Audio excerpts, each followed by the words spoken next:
迎收听。今天我们来聊一个，听起来可能有点挑战的目标，就是说怎么能做到每周学会100个新的中文词。100个确实不少，是吧？但别担心，我们手头有一份挺详细的学习指南，它不是瞎说哈，是根据一些认知科学的原理，你像那个间隔重复、沉浸式学习什么的，规划了一个5步走的策略。所以我们今天的任务呢，就是帮您把这份指南拆开揉碎了，看看里面到底有哪些真正好用的方法，能帮您高效地增加中文词汇量，而且最好还能让这个过程，不那么枯燥，甚至有点意思。对，这个过程也很重要。准备好了吗？我们就这开始哈。行，其实这个方法它的核心思路就是系统性。系统性，对，它不是那种死记硬背，而是强调你要真的理解、会用，而且还能记得住、记得牢。简单来说就是5个关键步骤。第一步呢，得聪明的选词；第二步呢，要用主动学习的方法；第三，要利用好间隔重复系统，就是那个 SRS；第四，要让自己沉浸在语境里；最后还得坚持复习和反思。咱们一步一步来聊。好，那咱们就按顺序来，先看第一步，这个策略性选词。指南里好像特别强调，不是随便抓100个词就行。对，没错，关键是选对的词。他建议说，要先学那些最常用的高频词。里面举了一个例子，说掌握最常用的3000个汉字，差不多就能覆盖日常阅读内容的90%多了。这个数据很有说服力。所以，像参考 HSK， 就是那个汉语水平考试的词汇表，应该是个挺不错的起点，因为那些词都是经过筛选的，比较实用。是这个道理。与其把精力撒乎椒面似的，不如集中在这些回报率高的词上。而且指南还提了个挺聪明的方法，按主题来学。按主题，比如说你把吃饭、早餐、午餐、餐厅这些跟吃有关的词放一块儿学。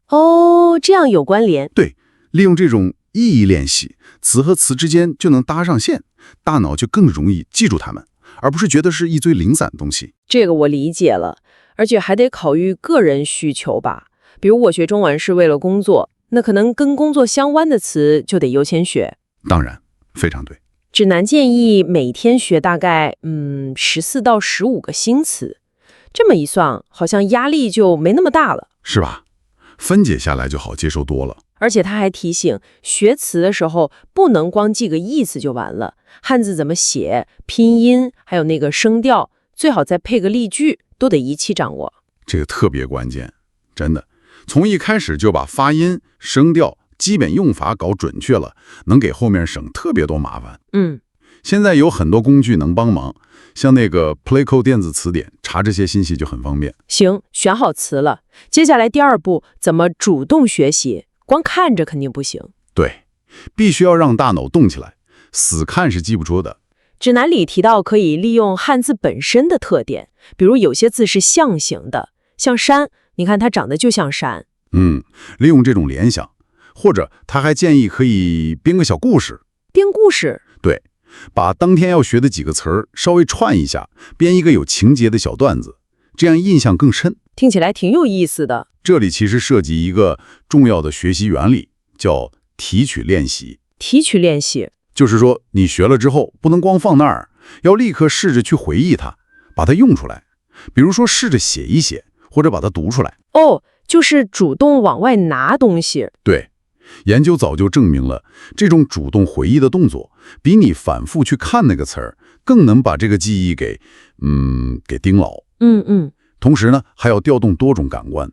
你动手写字，有肌肉记忆；大声读出来，听自己的声音，这对巩固发音和声调特别有帮助。有道理，市面上好像也有专门练写字的 app， 比如那个 Scrader。是的，那些工具也挺好。指南还有个小建议，说每天的10几个词，最好分成几小批学，比如一次就攻克5个，别一下子塞太多，让大脑过载啊。对，短时间高强度，效果可能反而更好。好，主动学习了，但我们都知道遗忘是天敌啊，怎么能保证这些词能长期记住呢？这就到第3步了吧？没错，这就引出了第3个关键，也是很多人觉得很神奇的一步，利用间隔重复系统，简称 SRS。这个我听说过，好像挺技术的。您的意思是用像 Anki 这样的软件？对，Anki 是最常用的之一。它能根据我们大脑的遗忘规律，自动安排复习时间，总是在我们快忘掉的时候提醒我们复习一下。哎，你说到点子上了，就是这个原理。SRS 的核心就是利用了那个著名的艾宾浩斯遗忘曲线。哦，就是那个曲线。对，它不是让你傻乎乎的每天都重复看，而是计算出你对某个词的记忆快要模糊的那个最佳时间点，然后在那时候提醒你，这样复习效率是最高的。那具体怎么操作呢？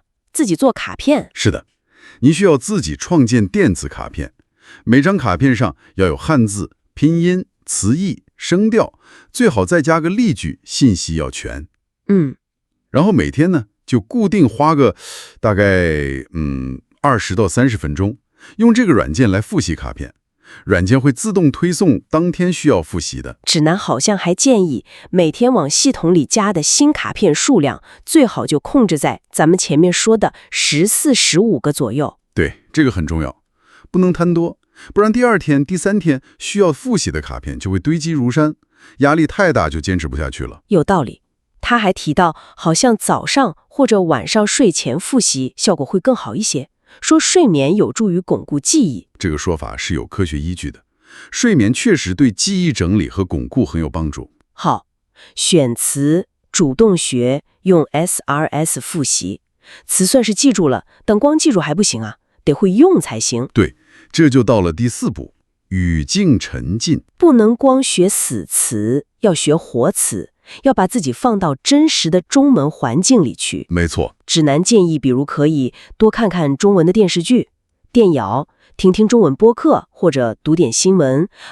他还推荐了一些平台，像优酷啊、哔哩哔哩啊这些。是的，接触这些真实的语言材料，最大的好处是你能看到、听到这些词在实际交流中到底是怎么用的。不是孤立的。对，它的搭配是什么样的？在不同的语境下感觉有什么不同？甚至它背后可能带有哪些文化的东西？比如“朋友”这个词，您在不同的对话里听到，感受肯定不一样。有道理，光看词典解释可能体会不到。对，更进一步呢，还可以主动去找语伴练习口语。现在有很多 app， 像那个 Tandem 或者 HelloTalk。哦，跟真人对话。对，在对话中试着把新学的词儿用出去，用一次印象就深一次。指南建议每天大概需要1到2个小时的沉浸时间，听说读写都可以算在内。是的，形式可以多样化。这个过程不光是巩固词汇，长期坚持下来，对您的语感、句子结构，甚至是对中国文化的理解，都会有非常大的帮助。但一天1、2个小时听起来也不少。对于平时比较忙的人来说，这个时间怎么挤呢？指南有提到吗？这是个很实际的问题。指南确实强调了时间管理，他的建议是不一定非要整块的时间，可以利用各种碎片时间。比如说上下班路上可以听中文播客，午休的时候可以快速看几条中文新闻标题，甚至排队的时候也可以刷几张 SRS 卡片。化整为零。对，关键在于持续接触，哪怕每次时间不长，也要保持这种接触的习惯。还有一点就是尽量找您自己真正感兴趣的内容，比如你喜欢看电影，那就多看中文电影；喜欢美食，就去看美食节目。有兴趣才更容易坚持下去。这个好，寓学娱乐。好，那我们来到最后一步了，第5步，持续复习与反思。是的，学习不是一锤子买卖，它是一个需要不断回顾和调整的过程。指南建议最好每周能安排一次小测试，看看这周学的这100个词儿掌握的怎么样了，哪些记住了，哪些还不行。自我检测。对，但更重要的是要反思，要回头看看自己的学习过程，哪种记忆方法好像对我特别管用，哪个词儿我怎么老是记不住，是不是得换个方法，或者多找几个例句看看，找到适合自己的节奏和方法。没错，记录一下自己的学习进度，看到自己一点点在进步，这本身也是一种很好的激励。而且指南也提醒，要注意劳逸结合，不能把自己逼得太紧，搞得学习倦怠了，那就不好了。对，可持续性很重要。他也预料到大家可能会碰到一些困难，比如中文的声调很难搞定。声调确实是难点。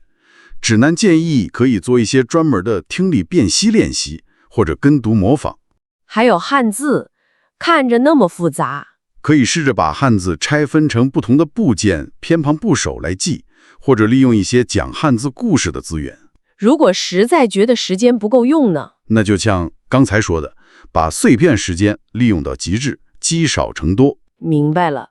所以总的看下来，每周学100个中文词这个目标，虽然听起来挺吓人的，有点野心。对，但通过这样一个非常结构化的方法，先是精挑细选该学什么词，然后用主动的方法去学，再借助像 SRS 这样的工具来巩固记忆，接着把自己泡在真实语境里去用，最后还要坚持复习和反思调整。这么一套组合拳下来，它就从一个看起来遥不可及的目标，变成了一条有方法、有步骤可以走的路了。对，所以关键就在2点：第一是坚持，雷打不动地执行计划；第二是要灵活，根据自己的实际情况和感受，不断调整策略。